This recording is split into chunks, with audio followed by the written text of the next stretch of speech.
have no loyalties. Your loyalties is the money. So no. My loyalty, I love white people.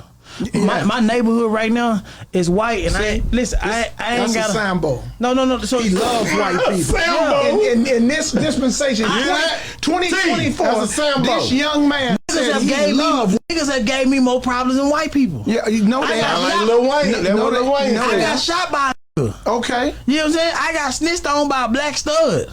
Okay. You know what I'm saying? I got burnt by a black woman before. Okay. When I go to these white people, got burnt. Yeah. When you get the claps.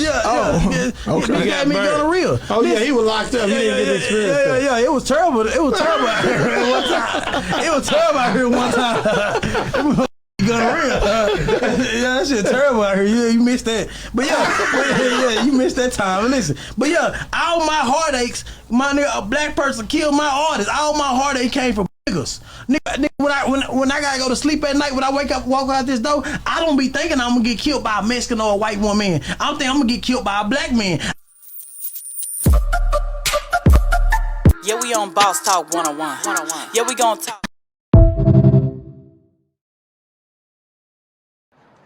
What the hell did you just say? I don't really know if this is my last time, but what I know is I'm feeling just fine. My life is like a red carpet, and I'm feeling like the richest millionaire. This is my local mayor, and I'm the biggest star around here. What's happening, fam? L.A.R. movement still moving, man. Subscribe or die trying. You see the thumbnail. More importantly, you saw that clip. There are some black people who don't understand what's really going on, and some white people who don't understand what was going on.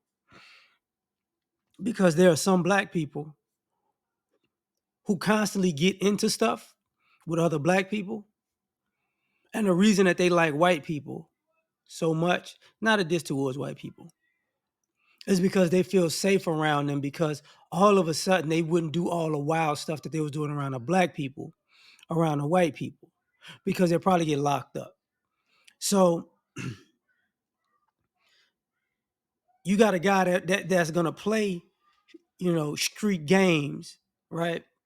And get themselves in these street situations. And then when something happened to them, this ain't supposed to happen. Yes, it is. Yes, it is. You went down that road. You knew exactly how that road could end, because it's not necessarily a black person doesn't like black people. A black person sometimes doesn't like karma or revenge. It's like, how can I say this? It's like walking down the street and there's a nice restaurant on one side and just a regular fast food spot on the other. Nobody's really paying attention to the fast food spot. So you smack somebody in front of the fast food spot. And then that person is about to get at you. And what you do is you run across the street to the nice restaurant and run in there like, oh, I just want to eat, baby. And it's like, and you kind of looking out the window like, hey, I know you're not going to come in here because they got the police and these people, it's a family dinner. And you know what I'm saying? That's why I don't like people like you. You just can't get slapped in the face and let me just walk off. You got to get some get back. It's like, oh, okay. And I've seen this plenty of times with plenty of different type of folks. You got some black folks who are out here doing dirt and they get caught up doing dirt. And it's really, and like black people we washed our hands with them.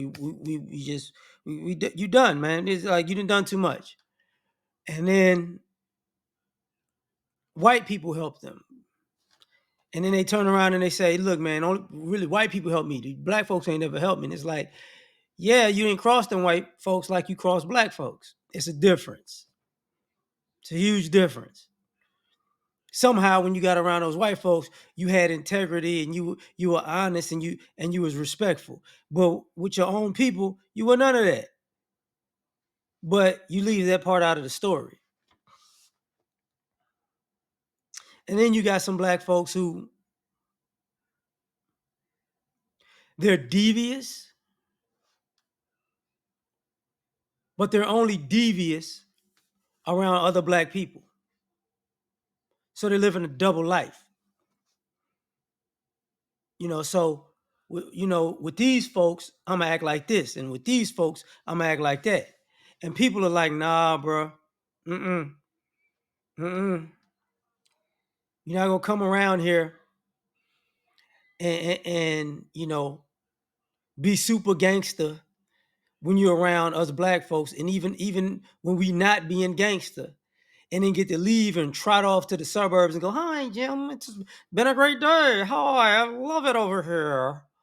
Oh, a breath of fresh air. I love you people, because that's disrespectful. Sometimes white folks don't know this. There's some black people who just want to live in the suburbs because it may be a better community as far as convenience, right?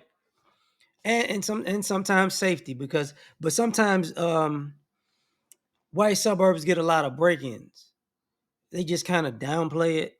Like it's some white suburbs that get more break-ins than the hoods because they got more stuff to steal and this, that, and the third. But like I said, they don't. The police and the news, they keep that on the low.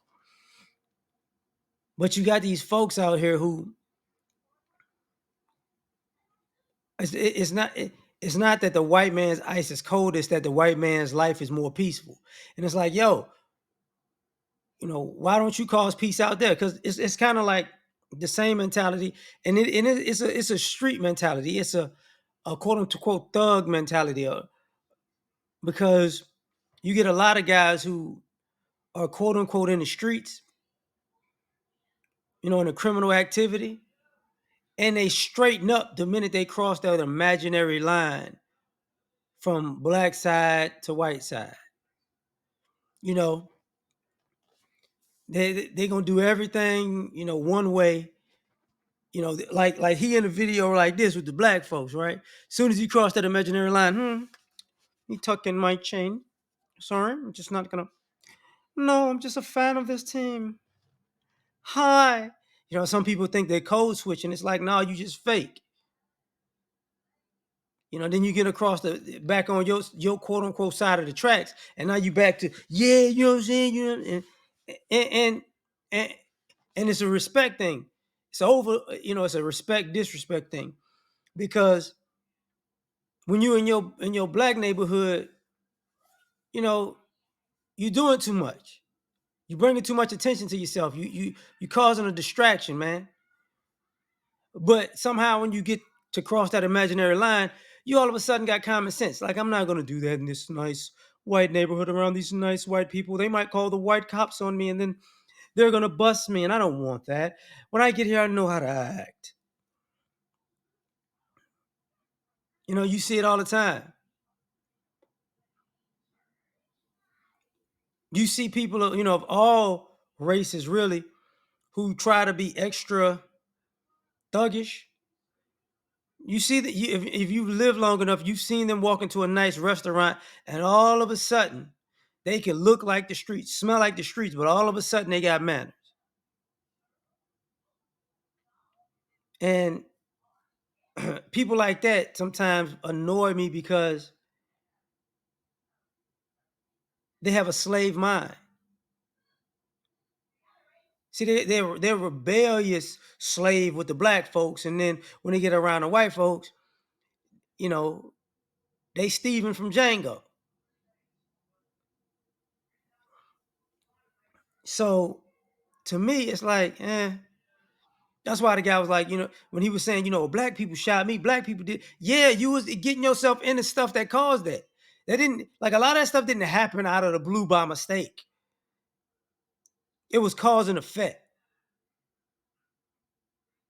It's like they're not a bunch of like unruly people in the black community, like people say. People hang around unruly people and unruly things happen. It's just when it happened to you, now you want to be a victim. You get what I'm saying? So that's just my 2 cents on that.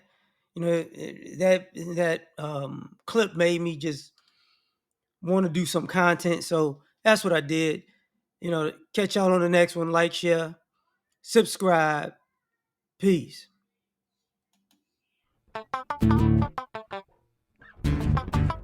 You ever been at the top of the universe? I'm gonna tell you that.